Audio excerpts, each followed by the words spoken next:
Hey guys, you're welcome back to my YouTube channel. If you're here for the first time, please do well to like this video, please do well to subscribe, and please turn on your notification button so you'll be the first to get notified when I put out great content for you all. And if you're a returning subscriber, you're welcome. You know I love you. Thanks for sticking with me. On today's discussion table, let me say that it's going to be quite personal because I'm going to be talking about my dad. 9 years ago this day, this time, I still had a dad, someone I call my own, someone I call, I don't know, it's going to be really difficult for me to use past tense in this video, so please don't get confused if I use present tense to describe who my daddy is. So on this day, 2011, September 17th, I still had a father. So 9 years after, this is me, and the guy is nowhere to be found. I will just run through what happened, how it happened, and what I've been keeping up as a family. This video is out here. I'm putting out this video to encourage someone, to motivate someone, and to just basically tell you that you can do it, no matter how terrible it might look right now. My dad is the best anybody can ask God for. My daddy is a once in a lifetime kind of person. I don't think God created this kind twice. God put all that energy into one person, and I'm very lucky, and it's a privilege that he is or was my dad. He is my dad. So in September 2011, we got a call that my daddy was not well, that he was ill, blah blah blah. And my mom was like, oh, because my daddy didn't stay like in the same house with us. He was staying in a different state entirely because of work, just because of his family. So work took him out and he was working somewhere else. So, and my dad is the kind of person that he doesn't like to bother someone, and he doesn't like to be bothered. You know, he had a friend who was a medical doctor, and when any of us was ill, he'd rather prefer that you don't tell him. He just prefers that you go to see the doctor, you deal with it, and then when everything is done, when you're fine, you cannot say, oh daddy, I was sick but I'm not sick again. He's that kind of person, because when you're sick, he's sick. When you're down, he's down. When you're not well, he's not well. And then he had medication for everything. I won't tell you guys that my daddy had medication for everything. While we were growing up, we're actually 6. My daddy had 6 of us, 6 children. While we're growing up, if you end up having like an injury or something, my daddy knows what to do. I don't know if that thing worked, but it actually worked for us, probably because we believed in it. So on that fateful day or so, my mom was told that my daddy wasn't well and all that. So my mom was like, okay, since he's in the company's clinic, when they treat him and he's okay, he should just come to the house, blah blah blah. And my mom was like, it's because of the kind of food he eats that's what's affecting him. So we got ready and we're preparing food for my daddy. I was actually grinding. There's one engine you use in grinding stuff to prepare soup. So I was actually making a paste, groundnut paste. I was actually grinding groundnut. so that we used to make groundnut soup. If you're Nigerian and you're watching this, or probably if you're from Edo State, you know what groundnut soup is. It's like our delicacy. So I was actually doing that, and then I saw my dad. He came. First of all, that was really strange because my daddy that we all know, when he comes, he's this kind of bubbly. My dad is bubbling. My daddy is what you who you will see and you'll be like, oh, I want this man to be my dad. Oh, I want this man to be my friend. I want this man to be in my life. Or I want this man to be in my corner. So when my daddy came, he would always travel with a bag, like a backpack, a school bag. And there's a stylish way he carries it. But on this day when he came, he carried the bag in such a way that I'm like, no, daddy, this is not you. So when he came in, I'm like, what's going on? Then I ran to the kitchen. I went to call my mom. Mommy, your husband is here. So she left what she was doing and she came. And seeing the way my daddy was, my mom was like, no, you need to go to the hospital here. And so my daddy was taken to the hospital, all that story. From that hospital, he was at the hospital, I think on a Tuesday. Yeah, Tuesday, yes. So he was there Tuesday, Wednesday, and then they're like, okay, let's just take him to, we did some tests and all that, and the doctor was like, okay, that just a minor thing that is just going to go, okay, no problem. So we had to like take him to a specialist hospital. On a Thursday, we went to the hospital. They ran some tests and everything, and my daddy came back home. And they told them that they had to come back to the hospital the next day, which was on a Friday, to get the results of their test and all. So they went back. My daddy came back that Friday. My daddy came back on Thursday. I never knew that that's going to be the last day I'm going to see him face to face alive. So when he was back, he laid on the chair and my mom made soup. So I took the tray, instead of him eating on the table, I took the tray with the food and all. I had to put it on my lap. Mind you, I'm my daddy's favorite child. I don't care what any of my siblings will say about this, but this is me saying that. So I had to put the tray of the food on my lap, and my daddy was eating. We were eating together. We had like father and daughter conversation, but it wasn't really as intense as it would be because obviously he was down. So fast forward to the next day on Friday, my mom, my dad, they went back to the specialist hospital. Now the specialist hospital is kind of far. You have to travel for like an hour 30 minutes before you get there.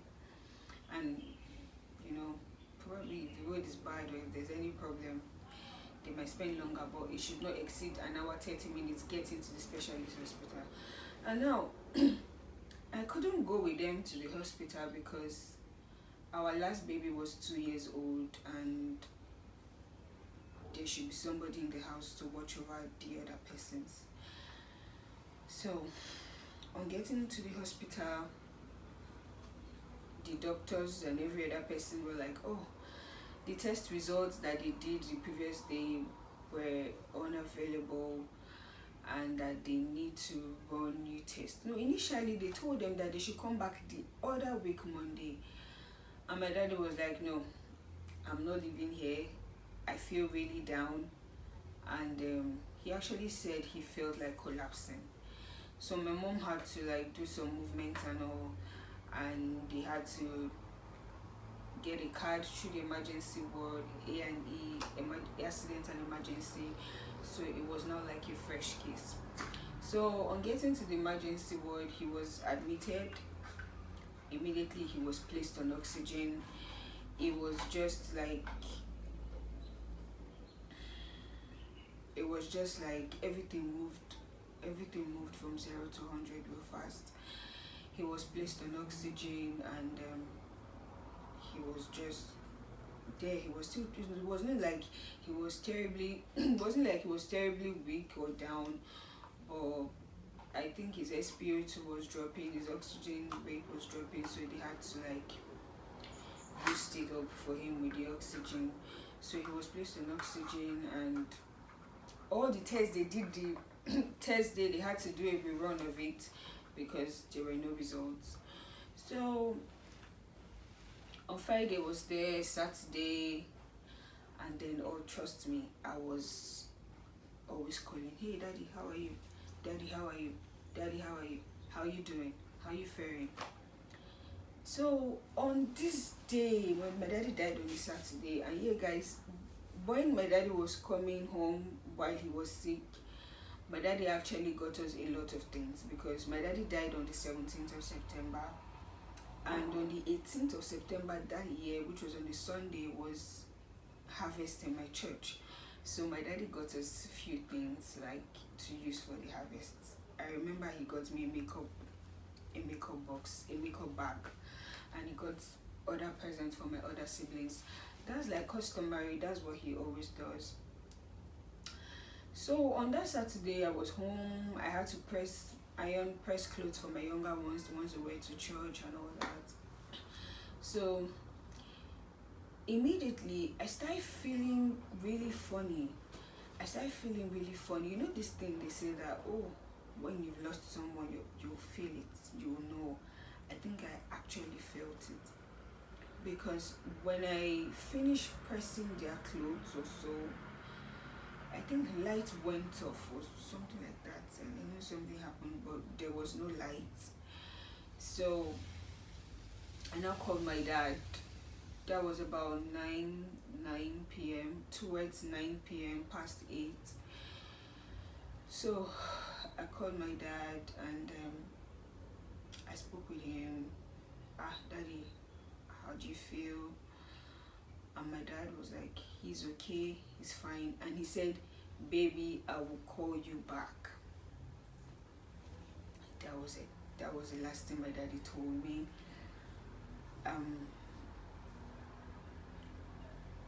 Well, I never knew that was going to be the last I was going to hear his voice, like physically. So he was like, baby, I'll call you back. And then I was like, okay, no problem. I mean, if you say you'll call me back, I don't rest. I'll call you back even before you call me back. I'm just like that, especially when it has to do with a loved one who is actually not well. So I started feeling funny. I really started feeling funny. But then there was no light. And I was really very young. I was young, really young. So I was like, bring daddy's pictures.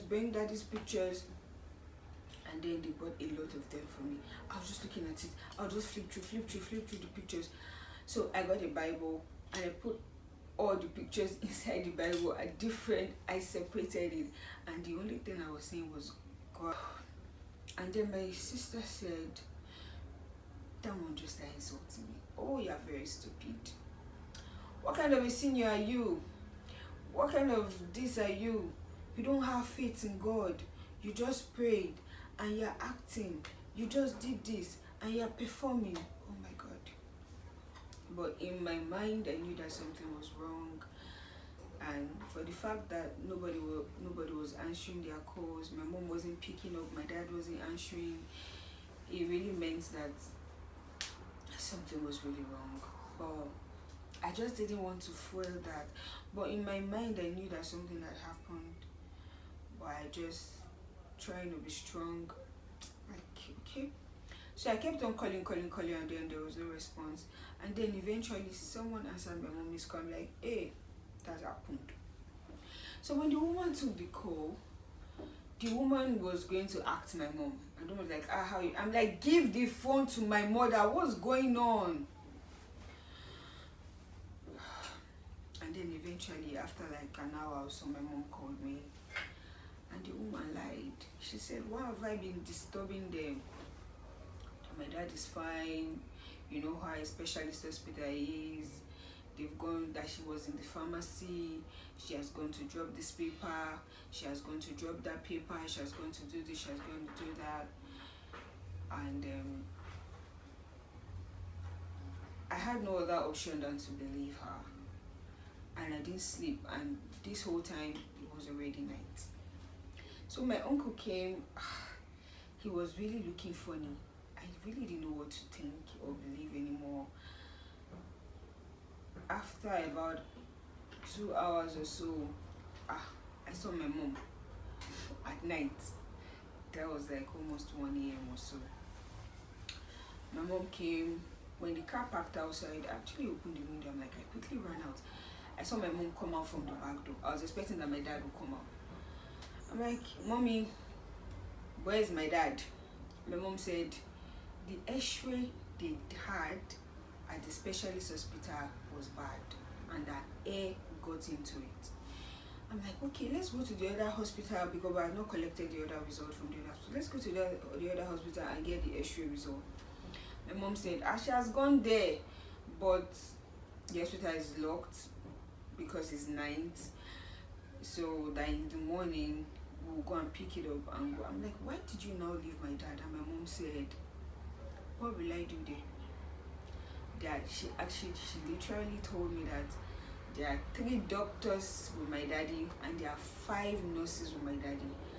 And if she's there, what will she do? That they are just, my daddy's in good hands. I'm like, okay, no problem. And she was like, just go and sleep. The morning is going to be a really busy day for you and all that. So I don't know if I slept. I had to set my alarm for 5 a.m.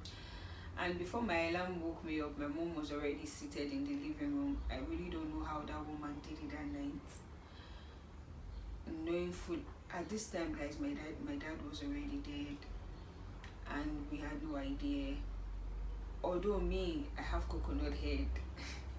In as much as she put up all that story, there was something not right. I felt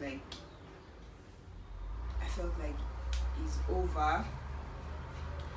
So when I woke up that morning, my mom just started talking. And then it was like she was going to explode. We had to like hold her, Mommy, calm down. And then that was it. That morning, everything changed. My house was crowded. I was confused. I didn't know what to do. I didn't know like what. I was trying to imagine what dead means, but it wasn't making sense.